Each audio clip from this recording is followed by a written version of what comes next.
Enzyme substrate complex बनाता है और फिर वही कॉम्प्लेक्स एंजाइम्स और प्रोडक्ट में रिलीज हो जाता है। K1, K2 और K3 को हम देख सकते हैं क्योंकि जो कि ये वेलोसिटी कांस्टेंट्स है, ठीक है।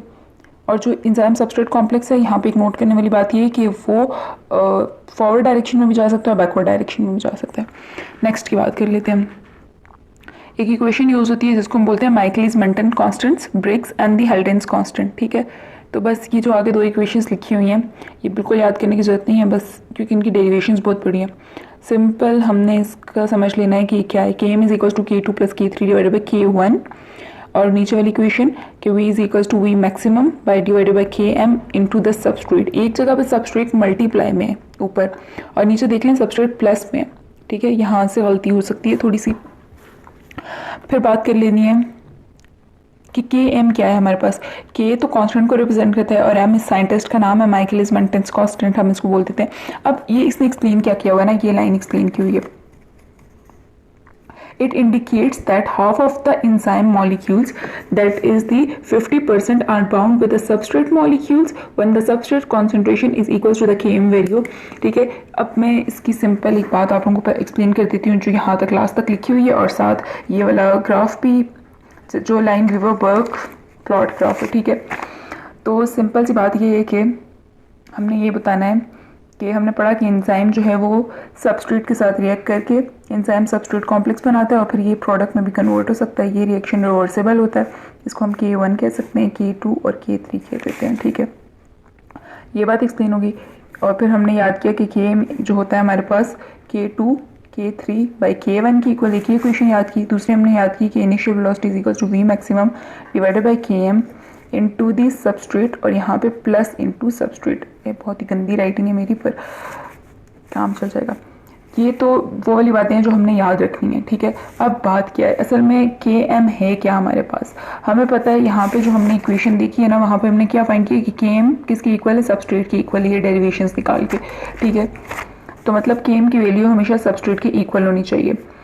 अब वो हम क्या कहते हैं, हम कितना सबस्ट्रेट की कॉन्सेंट्रेशन डालें कि जो रिएक्शन की वेलोसिटी है, ठीक है, वो हाफ हो जाए। इसका सिंपल इतना मतलब है कि कितनी सबस्ट्रेट की कॉन्सेंट्रेशन डाली जाए ताकि रिएक्शन की वेलोसिटी हाफ हो जाए।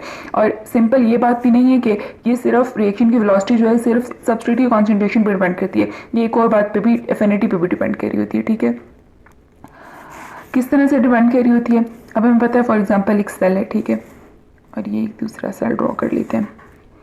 अगर यहाँ पे एंजाइम और सबस्ट्रेट के दरमियान एफिनिटी जो है बहुत ज़बरदस्त है और यहाँ पे एंजाइम और सबस्ट्रेट के दरमियान एफिनिटी जो है वो बहुत लेस है।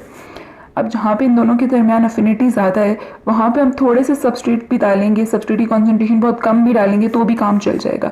लेकिन यहाँ पे हमें क्या करना पड़ेगा कि सबस्ट्रेट की कॉन्सेंट्रेशन बहुत ज़्यादा डालनी पड़ेगी। फिर हमने यहाँ पे देखा कि जितना ज़्यादा सबस्ट्रेट डालना पड़ेगा उतनी ज़्यादा Km की वैल्यू होगी।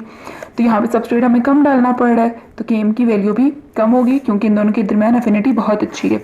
और दूसरा, अगर यहाँ पे हमारे पास क्या है, सबस्ट्रेट की कॉन्सेंट्रेशन बहुत ज़्यादा, एफिनिटी इनके दरमियान बहुत कम है, सबस्ट्रेट ज़्यादा डालना पड़ रहा है, तो मतलब कि Km की वैल्यू भी ज़्यादा है।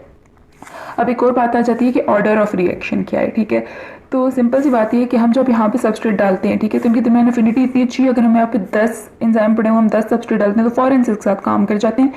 तो सबस्ट्रेट पर डिपेंड करने का उसको टाइम ही नहीं मिलता, तो इसको हम क्या बोलते हैं, जीरो ऑर्डर रिएक्शन। यहाँ पे अगर 10 के साथ बाइंडिंग करानी हम 50 डालते हैं तब जाके कोई 10 बाइंड करते हैं, बाकी तो बाइंड ही नहीं करते।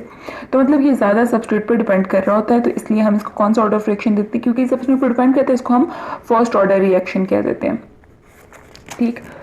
और बस ये बात है, एक इसकी ऑर्डर्स वाली बात याद रखनी है और दूसरी इसका याद रखना है कि Km की वैल्यू क्या होगी एफिनिटी के साथ, सिंपल। फिर ये ग्राफ एक्सप्लेन किया हुआ है, लाइन वीवर बर्ग प्लॉट ग्राफ एक्सप्लेन किया हुआ है। ये हमारे पास ये शो कर रहा है ना, अब इस तरह होता है ना कि अगर हम ग्राफ ड्रॉ करते हैं एंजाइम के सबस्ट्रेट की कॉन्सेंट्रेशन के लिए और साथ एंजाइम की वेलोसिटी के लिए, तो वो बहुत ज़्यादा बड़ा आता है और हम उसकी वैल्यूज़ प्लॉट करते जाते। बस सिंपल इस ग्राफ का ये मतलब है, आप जहाँ भी देखेंगे तो इसमें हर जगह 1 से डिवाइड हुई है, 1 से डिवाइड है, ये भी 1 से डिवाइड है, ये भी। तो हमने उस ग्राफ को छोटा करने के लिए, ताकि हमारे पास पेपर थोड़ा था, हमने बोला बस हमने अपने पेपर पे पूरा करना है तो हमने ग्राफ छोटा कर लिया। बस ये सारी बात है। माइकलिस मेंटन इक्वेशन में लगता मुश्किल है लेकिन सिर्फ दो ही बातें याद रखनी है, एक इसकी एफिनिटी वाली कि अगर इनके दरमियान एफिनिटी बहुत कम होगी तो थोड़ा सबस्ट्रेट डालना पड़ेगा, केम की वैल्यू कम है कि सबस्ट्रेट की पे डिपेंडेंस कम होगी तो ये हमारे पास जीरो ऑर्डर रिएक्शन होगा। और अगर एफिनिटी बहुत अच्छी होगी तो सबस्ट्रेट बहुत, और ये तो एफिनिटी इसकी बहुत अच्छी की बात थी, यहाँ पे एफिनिटी इसकी अच्छी नहीं है तो सबस्ट्रेट ज़्यादा करना पड़ेगा, केम की वैल्यू ज़्यादा डालनी पड़ेगी और ये उस पर डिपेंड करेगा सबस्ट्रेट पे, तो हम इसको फर्स्ट ऑर्डर रिएक्शन कह देंगे। बस सिंपल इतनी बात है।